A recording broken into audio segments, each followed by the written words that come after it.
Hello. Hey, we're here. It's a little early. And 1:30 my time. Yeah, let's go to some questions from Dr. Sexy. We should probably have Dr. Sexy on one of these like a Zoom call with Dr. Sexy like next time. But Sugar Hill Records. Yeah, I have quite a few. I mean, you can look on my let's see my whoa, I got a delay here. I got to turn this one off here. Okay. We got that one off. Okay, great. Okay, so we have two people here, but let's go. I was like freaking out there. Okay, so my record collection. You go to my record collection, and then sugar. I have. I definitely have. Oh yeah, is that no? Okay, so I got Grandmaster Flash, the Freedom 12-inch, Rapper's Delight, and I got various the greatest rap hits volume 3 that has a lot of good songs on it. I think I have more than that. I don't know why it's not showing up, but yeah, I got the usual. I think there's some more Sugar Hill Gang or Grandmaster Flash. I guess maybe Grandmaster Flash didn't do some records on all the records on. Yeah, yeah, it's all on. It's all on my disc. I have a Discogs page. Let's see. I'll send you a link here. Let's see. Let me if I can find it here. Okay. Does this work? Yeah, that's it. Okay, so you can look through my Discogs page. No, I'm not selling anything. These are just like my collect. Okay, so yeah, here we are. We're talking about Ulysses. We're about a minute in. So we're kind of heading the last three chapters. We're at Ithaca. So let me read a little bit of this just to get a little taste of what this chapter is like, and then I'll talk about it. And then if Dr. Sexy has any other questions, I mean, what oh, I'd also done interviews recently with Red Cross and Eve Eurydice and Dave from the Pulsar. So that's all on my YouTube channel. The Alexander Lawrence the portable infinite interviews. So and I saw Boy George Squeeze, and last night I saw Phanogram and Kings of Leon. So you can see some pictures too. So here's chapter 17, Ulysses. What? Okay, so it's this whole chapter is questions and answers, and so we got what parallel courses did Bloom and Stephen follow returning? Starting united both at normal walking pace from Beresford's Place, they followed in the order named Lower and Middle Gardner Streets and Mountjoy Square, west then at reduced pace, each bearing left Gardner's Place by an inadvertence as far as the farther corner of Temple Street, then a reduced pace with interruptions of halt bearing right Temple Street north as far as Hardwick Place, approaching disparate at relaxed walking pace. They cross both the circus. Oh, that little thing here, something crawling across the page here, an ant. Let's see. Okay, another question. Second question of what did the triumvirate deliberate during their itinerary? Music, literature, Ireland, Dublin, Paris, friendship, women, prostitution, diet, the influence of gaslight on the light of arc and glow lamps on the growth of adjoining paraheliotropic trees, exposed corporation, emergency dust buckets, the Roman Catholic Church, ecclesiastical celibacy, the Irish nation, Jesuit education, careers, the study of medicine, the past day, the maleficent influence of the pre-Sabbath, Stephen's collapse. Did Bloom discover common factors of the similarity between their respective like and unlike reactions to experience?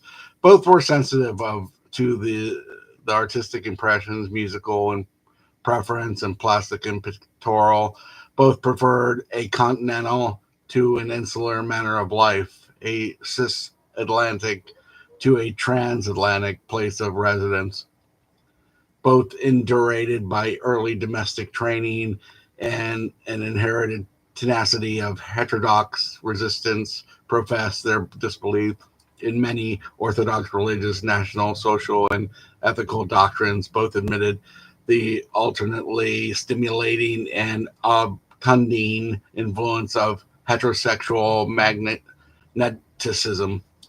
Were their views on some points divergent? Stephen dissented openly from Bloom's view on the importance of dietary and civic self help, while Bloom dissented tacitly from Stephen's views on the eternal affirmation of the spirit of man in literature. Bloom assented covertly to Stephen's ratification of the anachronism involved in assigning the date of the conversation of the Irish nation to Christianity from Druidism by Patrick's son of Calpurnius, son of Pontius, son of Odysseus, sent by Pope Celestine I in the year 432, in the reign of Leary to the year 260 or thereabouts, in the reign of Cormac MacArt, 266 AD, suffocated by the imperfect deglutition of aliment at Sletty and interred at Rosnatry. The collapse which Bloom ascribed to gastric inanition and certain chemical compounds of varying degrees of alteration and alcoholic strength, accelerated by mental exertion and the velocity of rapid circular motion in a relaxing atmosphere. Stephen attributed to the reapparition of maternal cloud perceived by both from two different points of observation, Sandy Cove and Dublin, at first no bigger than a woman's hand. Okay, so it's all like questions and answers. It's kind of like this pseudo scientific language, kind of in there. They kind of talk about different things. It goes on. This chapter goes on from. I'm reading from 544, and there, like I said, there's 309 questions and answers, and it ends on 607 in my book, and then we got the last chapter there. So let's see. Okay, so that's all I'm going to read today. Let me think. Okay, so let's just talk about this. What happens in this chapter. Chapter 17 is narrated by the third person. 309 questions, and they're detailed and methodological answers in the style of catechism or Socrates dialogue. Bloom and they're chatting about music and politics. Arriving home, Bloom is frustrated to find that he forgot his key, jumps over the fence, enters through the kitchen, and reemerges at the front gate to let Stephen in. In the kitchen, Bloom puts a kettle on, very English thing, have a cup of tea. Stephen declines Bloom's offer to wash, as Stephen is a hydrophobe. The contents of Bloom's kitchen are reviewed. Oh, yeah, I was going to say that Joyce is really good at blocking. You kind of, he's, for a guy that was almost blind most of his life, he was like really great. When he writes, you kind of know where everything is. He's really good at kind of positioning everything. He's really great. I mean, not a lot of movies have been made of Joyce's books, but he's very good at blocking the characters. And okay, so they're talking about the gold cup again. Bloom serves cocoa for them both, and they drink in silence. Bloom, watching Stephen think, considers his own youthful forays into poetry. The narrative reveals that Bloom and Stephen have met twice before, once when Stephen was 5 and another time when he was 10. On the later occasion, Stephen invited Bloom to dinner at the Ulysses, and Bloom politely declined. Their personal histories are compared as well as their temperaments. Stephen is artistic while Bloom tends toward applied science, though his interest in invention and advertising. The two men trade anecdotes, and Bloom considers the possibility of publishing a collection of Stephen's stories. They recite and write Irish and Hebrew for each other. Stephen senses the past in Bloom, and Bloom senses the future in Stephen. Stephen goes on to chant an anti Semitic medieval story of Little Harry Hughes, in which a Christian boy is beheaded by a Jew's daughter. Stephen's exposition of the story suggests that he could see him both himself and Bloom as the Christian child of the story, but Bloom has mixed feelings and immediately thinks of his own Jew daughter, Millie Bloom. Bloom remembers the moment when from Millie's childhood and thinking of a potential union between Stephen and Millie or Molly, invites Stephen to stay the night. Stephen gracefully declines. Bloom returns Stephen's money to him, rounded up one pence, and suggests a variety of future interactions. Stephen seems non-committal. Bloom becomes pessimistic, and Bloom shows Stephen out, and they urinate together in the yard while looking at the night sky, where a shooting star suddenly appears. Bloom lets Stephen out, and the two shake hands as the church bells ring. Bloom listens to Stephen's footsteps and feels alone. And Bloom goes back in, entering the room. He bumps his head on the furniture that has been moved.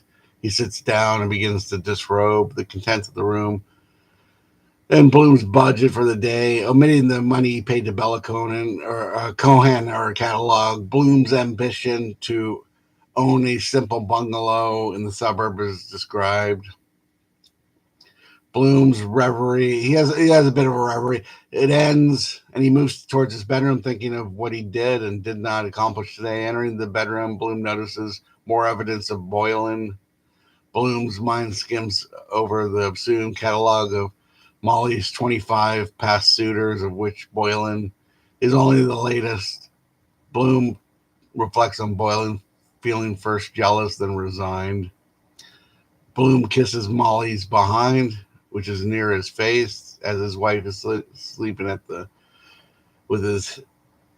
She's sleeping with his head at the foot of the bed. Molly wakes up, and Bloom tells her about his day with several omissions and lies. He tells Molly about Stephen, who he describes as a professor and author. Molly is silently aware that it has been over 10 years since she and Bloom have had sexual intercourse. Bloom is silently aware of the terseness of their relations since the onset of Millie's puberty. As the episode comes to a close, Molly is described as J.A. Tellus, Earth Mother, while Bloom is both an infant in the womb and the sailor returned and resting from his travels. A typographical dot ends this episode and indicates Bloom's resting place. Okay, so episode 17 it's often read as the final episode of depicting Ulysses wandering. The large dot at the end of the episode seems to function as a period to the long sentence that is the novel proper. Yet episode 17 offers no easy or triumphant resolution. The cold scientific objectivity of the reporting underscores the unfamiliar and triumphant quality of Bloom's Odyssey and Homecoming. The narrative style is replete with detail, yet not all the details seem pleasantly relevant. Just as we reach the climactic episode of Bloom and Stephen's union, the narrative style switches to an encyclopedic narrative, the opposite of a traditional plotted story in which all the information pertains and leads up to the climax and a meaning or moral. Joyce refuses to wrap up the emotional strands of the novel or to offer a heavy-handed moral. Instead, we are left with a constant ambivalent final view of our two male protagonists. So let's see.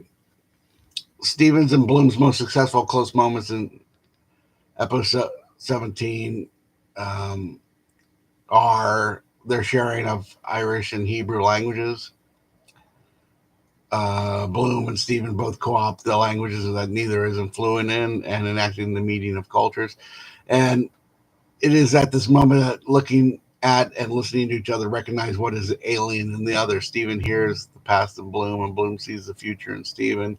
The interplay of strangeness and familiarity is again replayed in the garden scene. Joyce exploits this interplay, but not just in the meeting and the parting of Bloom and Stephen, but in the reading experience of Ithaca itself, in obtusely scientific and literal narrative of the episode. Things familiar to us, like a kettle boiling, are made strange. Like Bloom and Stephen, we readers must appreciate what is strange in order to recognize the familiar. Let's see. Penelope. So the second half of the episode details Bloom's return to his house and his preparation for bed. This corresponds to Odysseus' return to his court, where he slays Penelope's suitors, then reveals himself to Penelope, who has slept through the slaughter, yet upending this heroic dimension as always is the prosaic. And Bloom is shown to be the most pathetically bourgeois. The fantasy of Bloom as a dark wanderer is tempered by the extensive description of Bloom's ultimate ambition to own a well-furnished suburban bungalow. These competing perspectives hold each other in check, and to the extent that Bloom emerges as a hero in the bourgeois context, it is because he is able to replicate the narrative's technique of shifting perspectives. Bloom can pragmatically see himself in the context of a single night's sleep, a lifetime's work, or a universe's lifetime. Bloom bests Boylan through a similarly impressive display of shifting perspectives. Bloom contextualizes that Boylan not as an equal and immediate rival, but as one of many, not the first nor the last.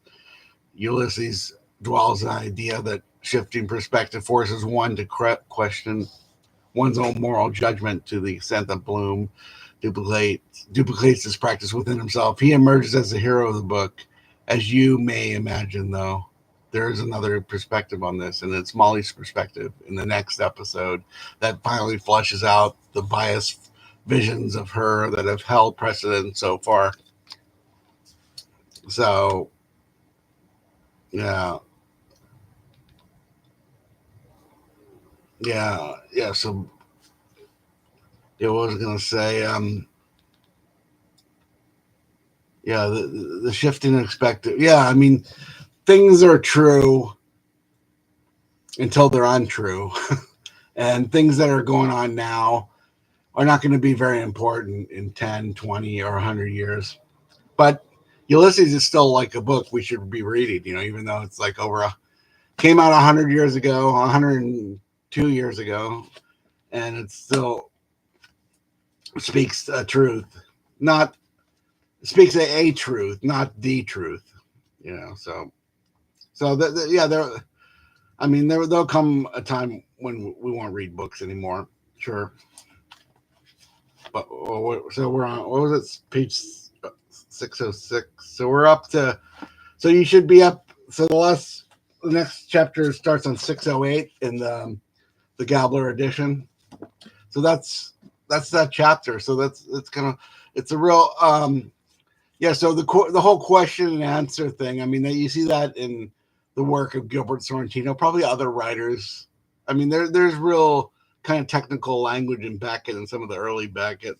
It's real like a problem to get through. I think he's more kind of parodying the Bible or something in Murphy or Watt or one of those early ones.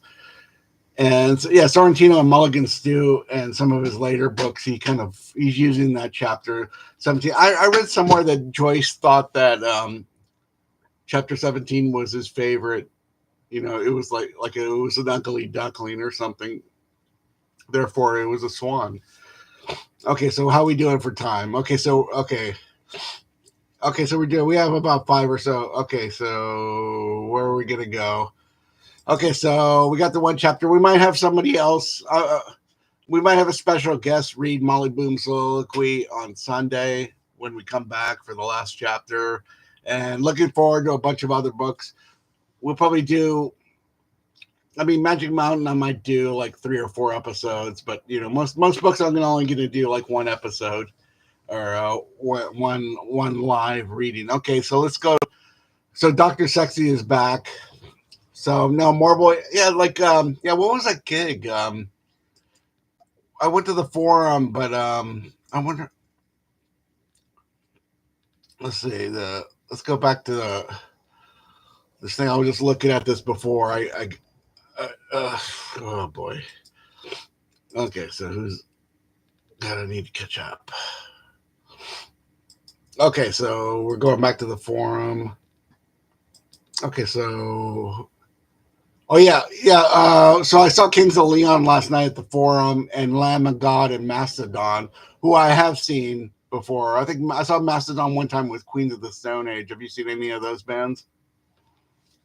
Doctor Sexy, have you seen Mastodon or Lamb of God or even Queens of the Stone? Okay, thank you for your honest answer. Okay, so Morbid Angel.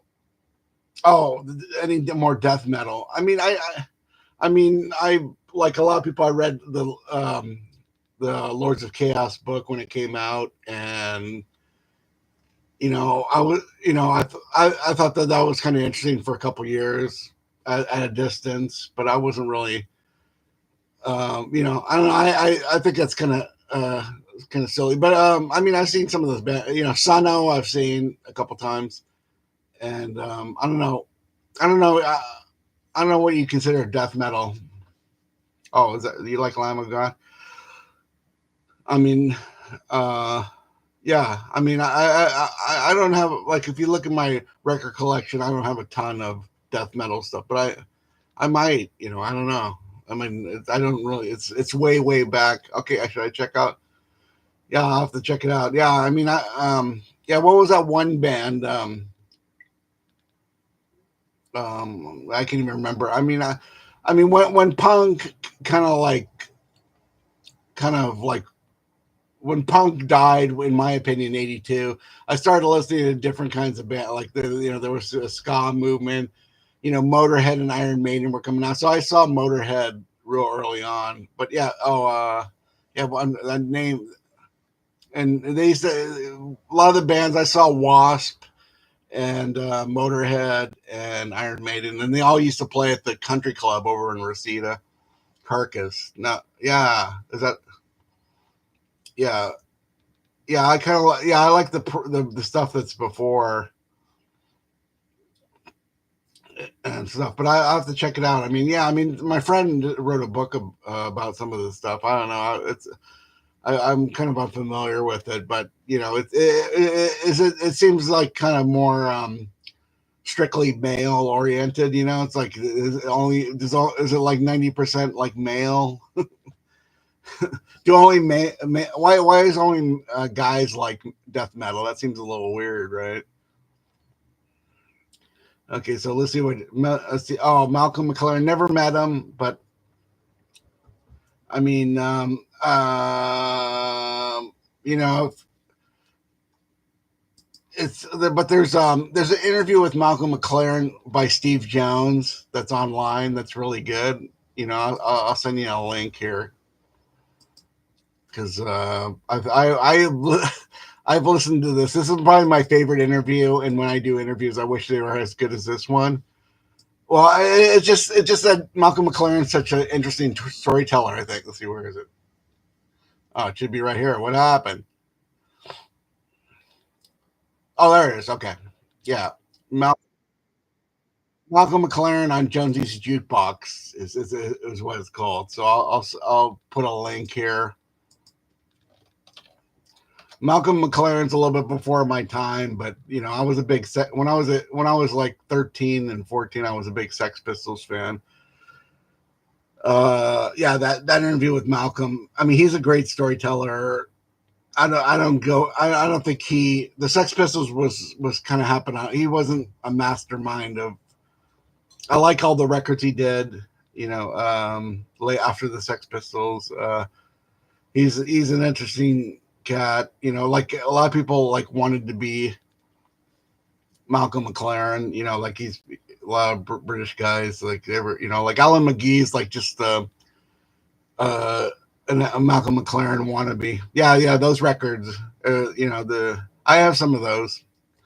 So let's see what year. So Malcolm McLaren. Yeah, I never. I don't think I met. I met Alan McGee, but not Malcolm McLaren, President of the United States of America. Yeah, I mean, like, yeah, I'm really weak on '90s music, but I mean, yeah, for the President of the United States of America. Like I'm sort of weak because I wasn't really, you know, from the late '80s to most of the '90s. I wasn't really like paying attention to music because I was working in the book publishing and I was kind of interviewing authors and I was like just not really that too interested in what was going on in music. So I found out even like death metal. I kind of found out about it like a little later. So, but the president of the United States. I mean, I was living in most of the '90s. I was living in San Francisco and New York, and I would come back and visit my parents and bone up on MTV. And like I remember Presidents of the United States was one of the bands that I liked, but I just thought that they were sort of a kind of a just sort of a lame punk band that kind of got. I mean, I don't know. Maybe they're good. That they kind of benefited because Green Day and Rancid were so popular, so they were around. Is that guy Liam Lynch in that band? I don't know. There's a lot of guys that seem to like to know each other. And okay, Lawrence. Of course, Lawrence isn't really. Lawrence kind of sticks to London and stuff. I've never met him. I was introduced to Felt like really early on, maybe like 1983, and I liked all the records I've heard, but I don't really know. I know more about Momus and God, what else? The auteurs, Luke Haynes, the Servants. Some of the I like I listen Gaza. I like a lot. I was never into them. What weren't you into? I don't know where you're talking about that. Pusa. You weren't into Pusa. Which bands were you not into? Oh, the presidents. Okay. Yeah, I don't have a story. You stumped me on the band mentions because I don't have any stories about these guys, but because there was like three or four in a row. I did have stories, but yeah, these bands I don't really have any stories, but and stuff. But yeah, because yeah, like I mean, there's some bands. I mean, I do. I was I was. You have to figure I was in those years, especially the '90s. I was in San Francisco and New York, so like yeah, like I would run into people that were like the big San Francisco bands when I was there were like Metallica, Primus, Faith No More, and God, who else? And then there was like the old hippies like Paul Kantner were hanging around. But yeah, who else was in the Bay Area? Oh, the Four Non Blondes like started in San Francisco, and let's see, early gothic. Yeah, yeah, I like. Well, I like. I don't know, birthday party. Who is the early gothic? Yeah, like I got this heart right here. Oh, who is the early gothic duo from Australia? I don't know. You got me. You stumped me again. I don't know who's that. The who's the I touch myself. Those people. Christine Amphlett. Uh, Early goth duo from Australia. Proper music. Oh yeah, don't. I mean, they're come on, the that would be, yeah. Goth is wrong. Yeah, I don't. Yeah, I don't know who. I mean, I just know the birthday party and the church. I know like maybe they're too mainstream. I didn't know. Yeah, the Flying Nun records and a lot of that stuff that was going on.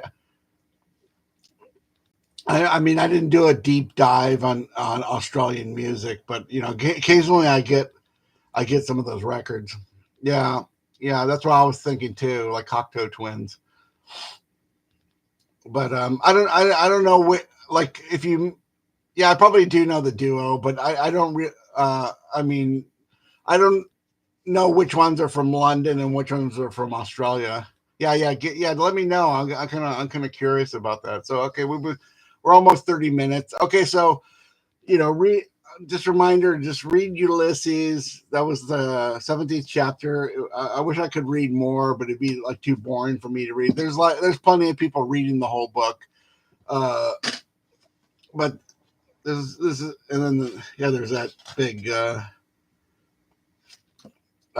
ending there, and then we got Molly Bloom's soliloquy. So we'll figure out. Is there anybody else with any questions? Went a little bit long. Paper Stones, probably the one with she's a rainbow on it. What's that called? I think it's a one word. Either Exile on Main Street or yeah. Where's my collection here?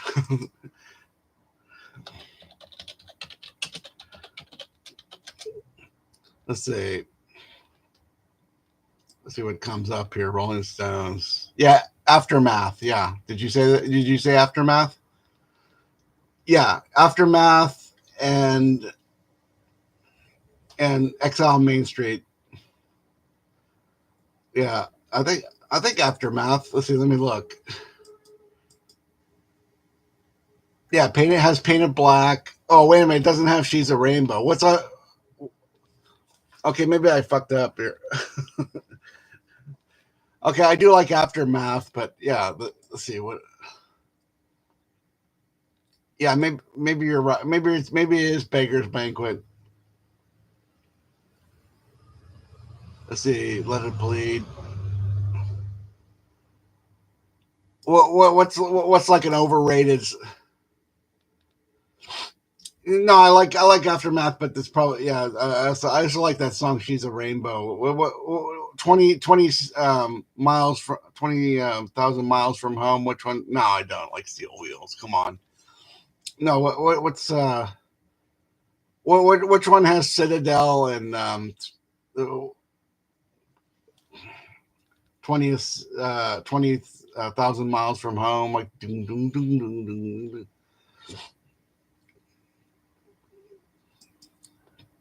Let's see.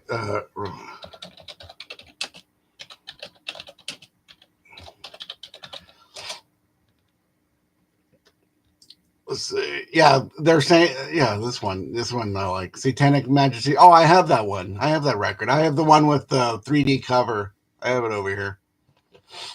Yeah, I listen to this one. Yeah, the one with 2000 light years from home, She's a Rainbow, Citadel. It's kind of like their Sergeant Pepper's record. Yeah. Yeah. Oh yeah. Yeah, I like that one. I like Aftermath, and I gotta have a top three, and then probably XL on Main Street's is in my top three. But yeah, they're up until maybe Sticky Fingers or XL, they're pretty good. I don't know. Maybe some girls is kind of okay, and then it kind of degenerates for the past 40 years. No, I don't like the '80s Rolling Stones at all. Maybe Emotional Rescue got a couple songs on there. They just seem like they were copying, just copying other bands by that time. Trying to stay relevant. When Mick Jagger went solo, it was a little lame. Oh yeah, I was gonna do this, and yeah, remember I got Ulysses the album here, read by Siobhan McKenna, E.G. Marshall. I showed this in the earlier episode, and it has the soliloquies of Leopold Bloom and stuff. But this, if we start talking about Rolling Stones and what are good songs or good tracks, or when they got lame, we'll be here for 2 hours. No, it's only an excerpt. It's not the whole thing. It's an excerpt. It's not. It's almost 50 pages. Okay, and we won't be reading 50 pages tomorrow. Okay, thanks. Thank you, Dr. Sexy. Thanks everyone who's bothered to check out this series of readings. And yeah, we'll see you Sunday, or then check out my interviews. Bye.